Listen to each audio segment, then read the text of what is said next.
Yo, what is going on, guys? Today we've got a special episode. It's just me here. We've got no guest host or anything like that. I wanted to wanted to touch base with you guys and just kind of give you some insight into some things we're going through and some things we've gone through in the past as a business and kind of what it feels like as the business owner, as the business, as, just kind of like how we navigate, how we continue moving forward, how we stay motivated to continue moving forward, and all of those kinds of things. So, I think this is a very interesting conversation to have, a very interesting topic.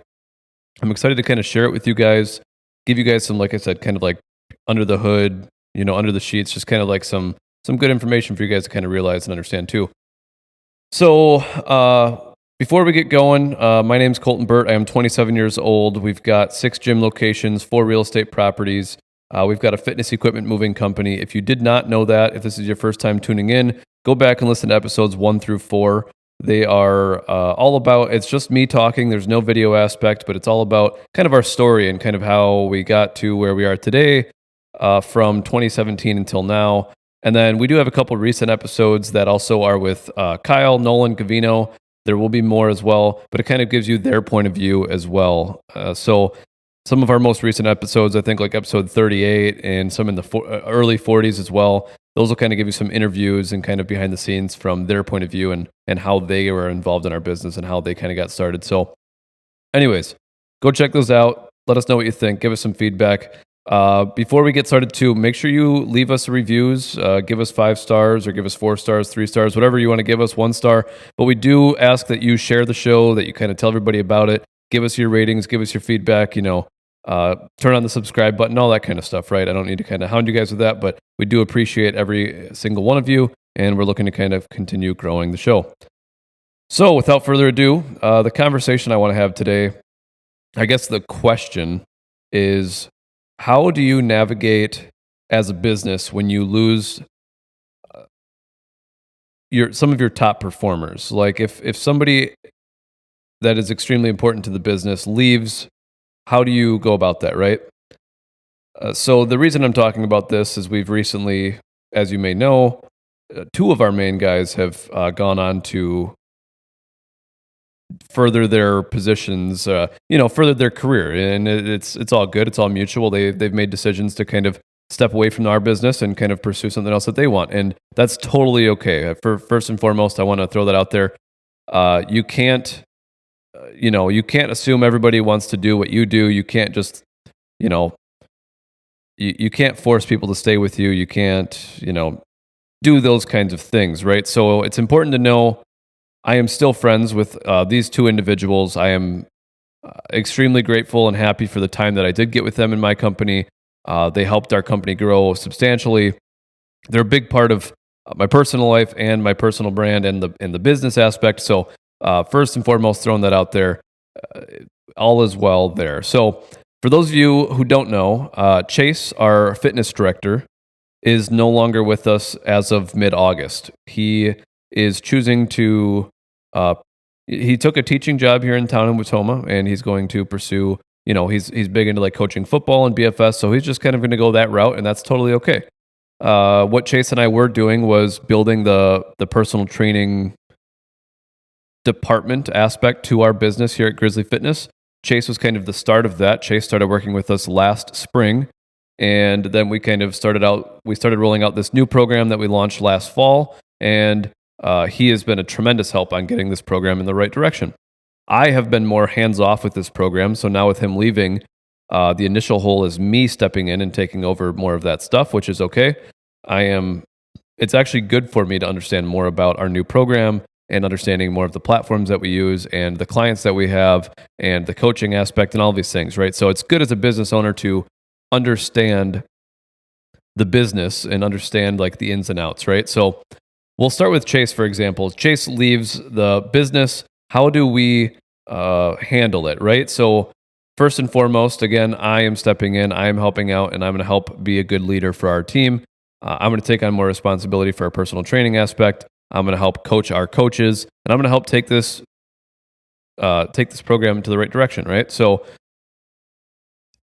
is that always the case with somebody leaving? Not necessarily, but in this case it is. I'm going to step up a lot more, and I have been, like I said, very hands off with this program. So I think it's very important for me to get a good understanding and almost revamp it, right? Like, hey, although Chase is leaving, there's a lot of good coming from this, right? We're going to launch this new part of that program. We're going to make this part better, right? Like, so that's kind of like the way that we need to talk about it, because that is the truth. Like, it's extremely sad to see Chase go. We really wish that we had Chase forever, or Chase long term, whatever it may be. But we have to attack what we can attack as a business and as an organization. So we are going to dig in and just kind of do what we do best, and make sure our customer service is on point, our customer experience is on point, just making sure that like all the touch points that we're promising our clients that they're getting, right? And this is just personal training we're talking about. So that was Chase's primary role, and communication with our coaches and just kind of directing the whole program. So that's kind of this scenario. Now, some things to think about is like when top talent leaves your business, how does like the staff respond, right? Like, what does your internal team think? Because I feel like that's important for you. Like, I feel like that is a question that I would ask, is like, well, how does everybody else in your team feel about it, right? So kind of want to talk about that as well. I took the time to talk to our leadership team and our coaches individually and just let them know kind of the situation at hand and what's happening and why it's happening. I did that. I didn't send an email out. I didn't do a video. I talked to each individual individually or separately, one-on-one, and just kind of let them know this is what's happening and this is the direction we're going, and it's all good. We're all on the same page. And, me as a leader, the goal is to be uplifting, and I have to bring in good spirits, right? Like, I have to make sure my team is behind the decision and understands why it's happening. You need to make sure your team is not questioning your leadership. Like, well, what did you do to cause him to leave, right? Like, it's important to have the buy-in to your team. And I'm not saying just me in this scenario. I think this is important as a whole. As a leader, you need to make sure that your team has buy-in to you. Your team believes and trusts in you. As soon as you lose that belief or trust from your team, there's no team, right? Like, everybody's working individually. So that's why I took the time to sit down with each individual and let them know this major change is happening. But don't worry, I've got a plan. This is how we're going to go about it. So that was kind of step one for me.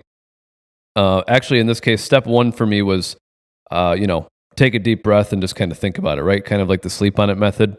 So we'll kind of go back to what was it like when Chase and I had the conversation as to this is the decision we're moving forward with, right?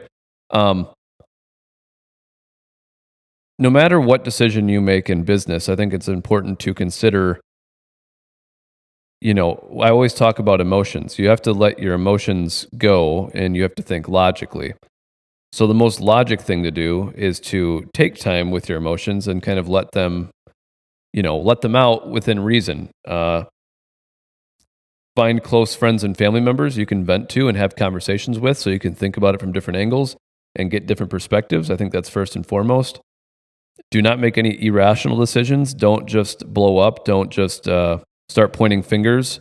I think it's really best to sleep on it. Give it a couple days and just understand the situation, and then come back stronger with a plan and say, okay, here's our plan of attack. So before I met with every individual on my team, I didn't just start firing calls and telling everybody.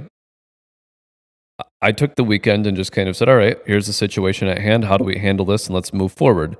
So by Monday, I had a pretty clear mind and I had a decision, or I had a plan of attack written down and kind of like, okay, here's what we need. We've got 4 weeks with Chase, and here's how we are going to navigate, and here's what we need from Chase over the next 4 weeks to make sure we're on a better path. So that was kind of where my mindset was when the decision happened and kind of moving forward. So then I talked to the team, got everybody on board, and made sure everybody was still, good to go, feel good about it. There's ups and downs, there's pros and cons, but really it's about selling the pros, right? Hey, without Chase, there's going to be these things. Chase is an extremely smart individual. Chase knows a lot. He's very educated in the fitness field. He's just a very smart individual, and I've said that since day one. So there's like that part of it that we're going to miss, right? Like, Chase is the kind of guy you can give a project to, and he just understands how he can do it, or he'll figure out how to get it done. And Chase and I are very close personally. We hang out a lot on the weekends, and we do a lot of things. So again, this does affect a little bit of like the personal relationship, and it's important as a leader to separate the business from the personal sides of things, right? And it's not easy because sometimes it feels personal. And again, that's kind of emotion talking. You just have to think logically. Why are we making this decision? Why are we moving forward with this? Like, you just have to think about the bigger picture, right? So anyways, so let's look at this from like another angle. So now we've talked to the team, you've kind of understand how I feel about it and kind of my mindset and how I process things, right? And I want you guys to kind of think of situations that you're in, that maybe a decision like this happens or you weren't expecting it to happen, or a decision that you need to make. Look at me and kind of how I am handling this, and think about it for your personal situations, right? Like, okay, if I can lose top talent or a top performer or a leadership team member and not freak out and just take time to sit on it and think on it and, breathe a little bit, I think we can all do the same situations kind of in our day-to-day lives, right? So you can take this to like personal relationships, friendships, work relationships, whatever you want to do, and just realize like this is what I recommend you do, So let's look at this from another angle. I've got some other questions here on my phone, kind of from you guys to me type thing. So let's say, one of the questions was like, what's like the emotional toll on me as a leader, right? When like a key member or a top performer leaves. This particular situation, and so if you guys listened to the recent Nolan episode, we talked about kind of like the Grizzly ethos or kind of what makes Grizzly Grizzly. The hard thing in this situation, when anybody leaves, but especially a top performer, is the family first aspect. We care about our team more than just employees and more than just staff. We take it another level. And so I think that's what makes it harder when individuals leave, because of the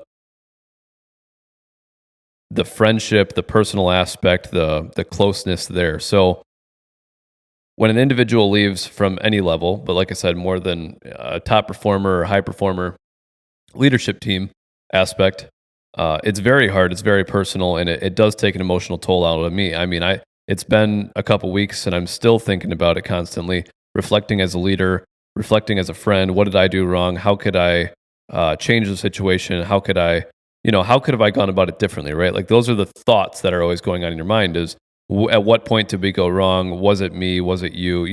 Just trying to figure out and understand the situation. And I think it's important to think about as a leader, because you have to reflect on it and you have to decide, you have to figure out for the future, how do we move on from this? How do we avoid this situation in the future? How do we catch the warning signs? How do we make sure all of these things are in line, right? So we have had several players in the past 6 or 7 years that we have lost because of poor leadership on my behalf. I'm going to take the full brunt of that, because it's on me as a leader as to why individuals maybe aren't happy. Now, you could look at that a couple different ways, but at the end of the day, it is on me. Every individual has their own dreams and aspirations, and as a leader, I want to promote those. Like, I want to bring that out in you, and I want to find what those are, and I want you to go and attack that. So if at any point we have people who are unhappy or just wanting to pursue their true dream or mission in life, whatever that is, that's like our first and foremost goal. The emotional toll, though, is hard, because we do put our team, like we bring our team so close and make them so like family, that it does become hard and difficult to separate work from business, right? So again, it's just been a lot of, on my free time, I mean, basically on all my time, just on my mind, right? What did I do wrong? How can we fix this? And that kind of stuff. So hopefully that kind of answers like the emotional toll. It's definitely not easy. Definitely have to talk it out a lot. Definitely have to think about it a lot, and just come back stronger and figure out how to move forward. So there's one question answered kind of for you guys. One thing. Okay, so here's like another interesting question. What's one thing you wish you'd done differently to retain a top performer who left? So I think like the number one thing on, and we're not talking just Chase here, we're talking any of these 5, 6, 7 individuals, 10 individuals over the past 6, 7, 8 years that have moved on from us. I feel like the most common issue is clear communication. Not communicating enough, not communicating clearly, not stating specifically what you want. Me as a leader, assuming, like, to me, I feel like I'm an open book. I feel like anybody can talk to me, anybody can just tell me how they feel. And I try to kind of keep that open door policy, right? If you have a problem, you speak your mind, and I want to talk about it and I want to resolve it. I do not encourage individuals to let small things build up over time and then blow up, right? Like, I want individuals to have the conversation when they want to have the conversation. Assuming it's not at 9 p.m. at night, I do go to bed very early. So if I get a text at 8 p.m. and I'm trying to go to bed by 8:30 p.m., that is very difficult for me as a leader to then fall asleep, which maybe that's selfish, but I do like to have the conversation during normal hours, as early as 6 a.m. or as late as 5 p.m., right? So I've got some time to kind of wind down and fall asleep. But so clear communication, transparency. I think me as a leader, though, you kind of assume things, right? You assume that people feel the same way that I act, right? Like, I act, or I think that I act as an open door policy. You can come in, have a conversation with me. I'm an open book. Tell me what you want. So I assume that everybody feels comfortable doing that. As a leader, that's what I think. But that's not the truth. You know what it's like to be in a relationship with a significant other, with a family member, with a friend. How hard is it to just tell that individual how you really feel, or a situation that maybe made you unhappy, or something that you wish went this way instead of that way? Oftentimes, we bundle it up and we throw it aside, and then eventually we move on or whatever, or it all comes out at once, right? So as a leader, I need to do a good job of kind of looking at early signs. If there's unhappiness, if there's like lack of motivation, if there's little comments here and there, little conversations that are happening, little attitude changes, I need to pick up on those, and my leaders under me need to pick up on those, and we need to attack those when those are happening to ensure our individual is happy, ensure our individual is moving in the right direction. A lot of it is, especially in our company, in a small business, in a startup, one of the difficult things is the vision, the tunnel, the light at the end of the tunnel, right? Like the what's happening later. So the larger you get as a company, the less that vision kind of is spread out. Like, your top guys know the vision, but then the guys under them kind of know the vision, and the guys under them, the guys or girls under them, like, it starts getting diluted. It's kind of like the game telephone. You think you know why you're here, but you don't really know why you're here. You don't know how you fit in. So it's important that as a leader, we're detecting those, like I said, those attitude changes, those comments that are being made, those situations that may or may not be happening, the showing up for late for work 5, 10, 15 minutes, the not answering the first phone call, like these little attitudes that we might just go on day by day. It's not a big deal. We need to pick up on those as leaders and over communicate and poke and prod until we kind of get that individual to have that conversation with us. So attacking that individual right away, having that conversation with that individual, like just pushing to have the hard conversations, and having them regular, checking in with those top performers and making sure those top performers, again, my top performers are my leadership team, checking in with them weekly, making sure they get the time of day, giving them 5-10 minutes a week, just, hey, what's going on? How you doing? What's happening? What's your personal life like? And then making sure they're doing that to the people under them, right? So making sure everybody's got a clear vision is one of those things over the years that I know I do a good job of talking big vision, like today, and then it might be 6 months before we have that conversation again. So as a leader, again, I'm kind of self-reflecting right now. Some things that I could do better would be those things that I'm mentioning now. So that's hopefully answers that question a little bit. Let me pull up another one here for you guys. So here's a question. And again, so for those of you that don't know, we also had one of our top guys over at PF recently leave. And this was a mutual situation as well. We knew that this may be happening in the future. It was very transparent. Austin and I are very close friends. He's got one of my four-wheelers up by him right now. He's working on it. We're still going to be hunting together, still hanging out together and all that kind of stuff. He's actually still going to be helping us out on Fridays. But he took a new job just for Mondays and Thursdays to further himself and just kind of work on what he wants to do. He intends on getting into the real estate aspect, wants to get some stuff under his belt. And, we're a small startup company, and so it's not always easy working with a company like us. He also lives in the Neenah area, so it's not always convenient to come to us for work. There's just like a lot of little things that like just added up that it made sense for him at this time to kind of do his own thing. And then maybe in the future, we'll have another opportunity, right? So This is why we're having this conversation, because we've got 2 top performers leaving, and I feel like it's valid to have this conversation with you guys and explain to you how I feel, how it works, how the business operates, and all that stuff. I think it's behind the scenes. I think it's cool stuff. So here's a question. How do you handle the awkward conversations when a valued employee says they're leaving? So not just these 2 individuals. I'm, again, talking out of everybody who's left on our team over the last 6, 7, 8 years. The conversation's never easy, right? And a lot of, in modern day, and in today's world, sometimes a lot of these conversations happen over texting, Snapchat, platforms, basically, right? Not even a phone call. So the people who do have the conversation in person is very respectable still to this day, because not a lot of people have the balls to do that anymore. They're scared to talk to their employer. I have a very open door policy, as I've mentioned several times this episode, but having a conversation face to face, I think, goes a long ways long term, right? Now, in the past, I have had employees, blow up on the spot, quit on the spot, right? Like, hey, I'm out of here. I'm done. I can't do this anymore. We've had staff just stop showing up. We've had staff text me or Snapchat me, say, hey, like, this just isn't working, or I don't like you and the way you do things, right? Like, we've had several different ways of people quitting, moving on. Austin and Chase both very respectfully just had a conversation with me, and that was the decision we made. So that was respectable. But the conversations that we've had with individuals in the past, can they be awkward? Yes. Can they be a surprise? Yes. How do we kind of handle that and navigate it? I mean, there's not a whole lot to say. As an employer, I personally haven't had to necessarily sit somebody down and fire them for underperforming and that kind of stuff. We're a very small business. We're growing, and a lot of people realize when they're not a good fit, they're not a good fit. But we've had a couple individuals that we've had to let go. And again, so off track. We're just talking, what is it like to have that awkward conversation? To me, it's not awkward.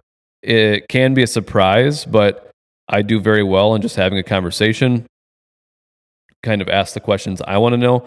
Again, if you're in a relationship with a significant other and you want to break it off, right? You want to end that relationship. You kind of want that closure, right? You want to have that conversation. You want to understand why, so that way your brain can settle and be like, okay, that's the reason. Otherwise, your brain wanders and wanders and wanders, and it says, why? Why did this happen? Why? Was it me? Was it you? Was it a decision I made? Was it something I said, right? Like, these are the thoughts that we have on that even personal relationship level. It's no different for me in business. If I have an individual leave and it's a surprise to me, I ask myself and I reflect on myself and I try to understand how I can be different and better, which is the same thing we do in relationships, right? We try to figure out, how can we move on? How can we be better? How can we live without this person, right? Like, those are the thoughts that go through your mind. So very similar to that in the business world. At least for me, I have personal attachment to a lot of my people. I care a lot about a lot of my people, all of my people. Again, it's more of that family first. And so maybe that's a negative side to us, but I think it's a positive side. It's important that I care. It's important that I'm telling you right now how much I care about my people. And I think that that speaks volume about our brand and about our business. So let's talk about another one here. So here's another question. I like this one. We'll kind of maybe end on this question, unless I've got some other thoughts before we take off here. But how do you turn the loss of top talent into an opportunity for growth or innovation? So this is kind of what I was just talking about earlier. And I think it's important to look at these situations as positive and not negative. 1, for the mindset. 2, for like the emotional logic sides of things. And 3, for like just the best, the best attitude, mood, like the best atmosphere for our team, right? If I, as the leader, say, oh my gosh, this is the worst thing that's ever happened. We've lost our top performer. We don't know how we're going to do it. I just, can't even fathom, just having this absurd mindset. That's not going to be good for anybody on our team. My team is not going to look at me like a leader. they're going to look at me as a leader and be like, wow, we have no direction what we're going. We're like a chicken with our head cut off, right? Like that's me being a poor leader. So naturally, or it's important to have a positive attitude, positive mindset, especially for everybody else on the team, because they need to be able to sleep at night. They need to have confidence in the business. They can't feel like the business is falling apart or changing drastically. So I use these opportunities as situations to say, hey, this is everything we're going to change and move forward, and we're going to grow and be better from this. So I think it's important to think the same way in your personal lives. If something major changes, if you lose a friend over, you borrow your buddy $100 and they never pay you back, they just keep dodging you. Hey, you paid $100 to get rid of somebody that wasn't a true friend in your life. If you lose, you're in a relationship for 6 months, a year, 2 years, 3 months, whatever it is, and you guys no longer work out, take some time to self-reflect and figure out why it wasn't a good fit. But I think oftentimes personal relationships, we may be forcing, and we need to kind of take a step back and realize, like, what do we want in life? It's easy to get clouded in personal relationships. I think it's easy to get clouded in business as well, and stuck and trapped. I think a lot of people have a day-to-day job that they don't love, they don't enjoy doing, they don't feel like they're a part of the team, they don't feel like they're a part of something bigger than themselves. So I think it's very important to really self-reflect and understand why you're doing what you're doing. What are you doing? What made you start doing this? Like, I think it's self-reflection is kind of like the number one thing I guess I'm hammering home here is understand why you make the decisions you do. Understand why you are in the situation you are in, and then and decide where do you want to be in 1, 2, or 5 years from now, and start talking in kind of that future tense.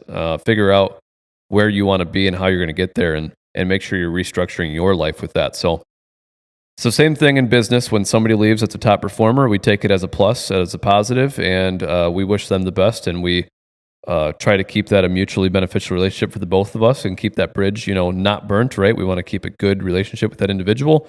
So you never know what the future may hold, whether the individual comes back around, whether we start a new business someday and they're a good fit for it, whatever. I do have a very strict rule to never burn a bridge. And I think that's important for all of you to know too. If you want to leave a current employer because you don't like the job, if you want to break up with your significant other, if you want to move out of the house because you're tired of living at home with the parents, whatever it is, don't burn those bridges. Do it respectfully. Do it honestly, openly, transparent. Like, have that conversation. So, yeah. So, all in all, we've lost 2 major guys recently. It's going to be good for the business. We're going to reset. We're going to restructure. We're going to kind of pivot. That's kind of the best word to use. Is we're going to just pivot a little bit and figure out kind of what's next. I'm going to help out in the personal training aspect. That's actually what originally got me involved in this industry is in the first place. So I think it's very important for myself to be involved, to understand the system. I love seeing people change and be better. Obviously, that's why I'm here talking to you on the podcast. I want everybody to be the best versions of themselves. So I think it only makes sense for me to be involved in our personal training department, especially right now, and help develop that and get that on the right path and make sure it's to my standards as well. Like I said, allowing Chase to kind of do a lot of it. I wasn't very hands-on, and I was just helping Chase make the decisions he needed help on. And now I'll be able to come in, revamp the program, understand how we're operating, what platforms we're using, what systems we're using, what the customers are really looking for, what touch points that we may be saying we're offering, but we're not offering well enough, just kind of figure that out. And so for those of you listening, some initiatives of mine for our personal training aspect, if you're listening on that, is we're really going to knock out of the park nutrition coaching. We're really going to push for our clients to have that conversation with us. Instead of waiting for the client to come to us and say, hey, I want help nutritionally, we want to go out of our way and make sure that you have the resources you need and that you can contact us to answer those questions and make sure you're living a better, healthier, happier life. Obviously, people say nutrition's 80% and working out's the other, diet's 80% and the workout's the other 20%. We really want to make sure that you know where the resources are and how to use them. So nutrition coaching is one of them. Accountability. We really want to make sure our clients are showing up and they're getting the results they need. We want to make sure our clients aren't missing a workout, missing a week, missing 2 weeks. We want to make sure they're in there, getting what they deserve and becoming the better versions of themselves because that's what they signed up for. We also are going to do better on goal reviews for our clients in the personal training aspect. So we are going to Just try to do like monthly check-ins with the individuals, 10, 15, 20-minute conversations. This is when our client will get their in-body done. So for those of you listening, the in-body is just a scale that tells you where your body fat is and your water weight and your muscle mass and all of these things. So our PT clients are going to have a goal review once a month. Once we get this rolling hot, we'll have a goal review once a month. They'll hop on the in-body. We'll see what their progress is from last month to this month. We'll kind of talk about them and their goals personally and physically, and just kind of check in with them and make sure they're hitting their goals and stuff too. So those are three major components that I want to make sure we're doing a very good job of on our side of things, and make sure our clients are happy with us. And yeah. So and on the priority fitness side, we're going to pivot a little bit as well. Austin was a major player. Austin, if you're listening, love you, and I wish you the best and everything that you've got going on. I know I'll still see you around. I know I'll still see you on some Fridays. I know I'll still see you on the weekends. So this isn't like a farewell or an apology video or anything like that. But for priority fitness, we're just going to pivot a little bit. We're going to kind of refocus, restructure. We're going to kind of pursue. We're not going to be like hiring anybody. We're just going to kind of like revamp our systems and structures. This entire year for priority fitness has been system based, figuring out how to organize, how to systematize, how to make sure the business is operating the way it needs to. And so without Austin, we're just going to take a little step back, reflect on the business for the next couple of weeks, and kind of focus on just like our install team and make sure we're installing really well, making sure we've got all the tools that we need to succeed in that business. So I thought you guys would enjoy this episode. Again, just kind of seeing where my mindset is when we lose major players. It is very personal. It is very emotional. It's not easy as a leader. It's not easy as a team. But the biggest thing is reflect, figure out what kind of went wrong, how you can become better, how you can become stronger from this, and take away the positives. Don't dwell on the negatives. Don't get down on yourself. Again, one bad thing can happen, and humans are emotional, right? One bad thing happens today, and that's what your whole day turns out to be, is a bad day. You get home, you talk about the bad things. You don't talk about the 20 good things that you did. You don't talk about your accomplishments. You talk about the one bad thing, because that's what we like to talk about as humans. So we let the emotions get the best of us, and it's important for you guys to realize that it happens to me as well. But the best thing you can do is just take a deep breath. You can sleep on it. You need to understand how you really feel before you make a rash decision, an immediate decision. So take your time, take a deep breath before you send that long text message because you're pissed off. Just give it some time and really think about it. And remember, you can't take back the things that you say, and so it's important to only say things that you truly do mean. And what is the saying? Like people will forget what you said or what you did, but they'll never forget how you made them feel, right? Like something like that. So just keep that in mind. The words we do say can hurt, and take a deep breath, figure it out, go with the flow, go for a walk, go for a run, take your dog for a walk, do whatever you got to do, get some fresh air, get some sun, get some sleep, you know what I mean? Do all of those kinds of things and get a good workout in, whatever it may be. So anyways, I hope you guys enjoyed it. I hope you guys kind of enjoyed seeing the backside, like I said, behind the curtains, understanding what the business mind is like, understanding what we do as a team when these kinds of things happen. I also wanted to release an episode like this so you guys are assured that we're still going to be a great organization with or without these individuals. Obviously, I wish we'd still have these individuals, but we are going to continue growth. We're going to continue making an even better program. We're going to come back bigger, better, stronger, and that's kind of what we're all about. So, Chase, Austin, thank you guys for being part of the team. I appreciate both of you guys. You guys mean a lot to me. I look forward to seeing you guys outside of work as well. I look forward to seeing the successes that you guys have in your personal lives with your new position, with like everything you're going to be doing personally, professionally. I'm excited to see what that growth is like. I wanted you guys to hear that from me as well. So it is important for me for you guys to succeed in whatever you guys decide to do. So thank you guys. I appreciate you guys. Those of you listening, I appreciate you guys as well. If you guys want to add me on Snapchat, Colton.Burt, Colton, _BURT. Instagram, Facebook is ColtonBurt19. Our email is marketing@fitnessgrizzly.com. If you have any feedback on this, or if you have any questions, if you have a relationship problem that you're going through, I am not a therapist, but I can try to give you guys some insight and some thought on what I would do as a leader in business, right? So let me know, give me some questions, shoot me some messages, add me on Snapchat, shoot me messages there. We appreciate you guys, and we'll see you on the next one. Thank you.